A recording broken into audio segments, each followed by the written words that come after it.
Dear student, good morning to all of you. Today's once again I will teach you your English lesson in poetry chapters 11, lesson 5 for class 12. Before I discuss about this lesson, I tell you central idea of this poem in English. In this poem, the poet P.B. Shelley express and says that this poem is a short musical expression of despair and dejection of the poet. The joy of the world and life and time has deserted the poet forever. He feels only grief, and he will never feel any joy in this world, in this life, and in this time. It is the central idea of this poem. बच्चों, आप लोगों को मैंने बताया कविता का केंद्रीय भाव। यह कविता कवि का एक संगीतमय भावना है जिसमें व्यक्ति क्या काफी उदास हो जाता है, विलाप करता है, और यह इस बात को स्पष्ट करता है कि यह संसार में जो है जीवन जो मिला, जो समय था, एक ऐसी समय थी कि जब मेरे पास सब कुछ था, आज वह सब कुछ क्या है, परिवर्तित होता हुआ नजर आ रहा है। मेरे जीवन में केवल कष्ट ही कष्ट नजर आ रहा है। जो मेरा खोया हुआ जो अवस्था का यश और वैभव है वह फिर वापस कभी नहीं आ सकता, बिल्कुल नहीं।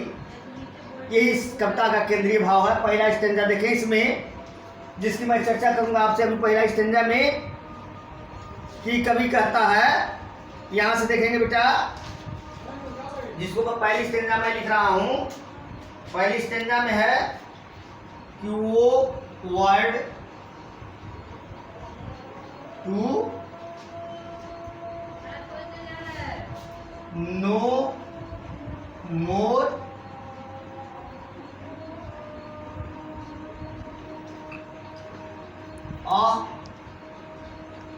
Never more.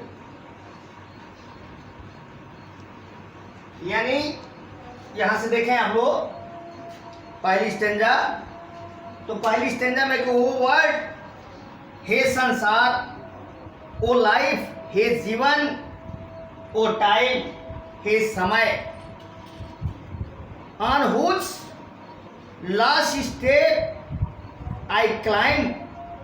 यानी जहां मैं पहले खड़ा था, पहले समय में खड़ा हुआ करता था, trembling at that where I had stood before, जहां मैं पहले खड़ा हुआ था, आज मैं वहां खड़ा हो रहा हूं, तो मेरा शरीर क्या सिहर रहा है, कांप रहा है। क्यों? कि जो हमारी जो अवस्था है वह क्या है, वह जो अवस्था का जैसे और वैभव क्या है, चला गया। When will return the glory of your prime, कि हमारी जो अवस्था का वैभव कब लौटेगा, इसकी कामना करता है। फिर कभी कहता है कि नो मोर, ओह नहीं, ओह नेवर मोर, ओह बिल्कुल नहीं, कभी नहीं। अब इसका एक्सप्लेनेशन करना है। दो शब्द शुरू का और दो शब्द लास्ट का लिखेंगे, ये ऐसे ही से। उसके बाद देखेंगे these lines have been taken from the poem a lament written by PB शैली।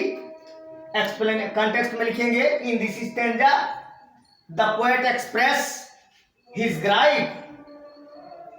बस इतना ही। उसके बाद से अब एक एक्सप्लेनेशन कर देंगे बेटा। एक्सप्लेनेशन आप लोग करिएगा, और जहां दिक्कतें आएंगी फिर आप लोग हमसे संपर्क करें। आज के लिए बस इतना ही। धन्यवाद, thank you, have a nice day.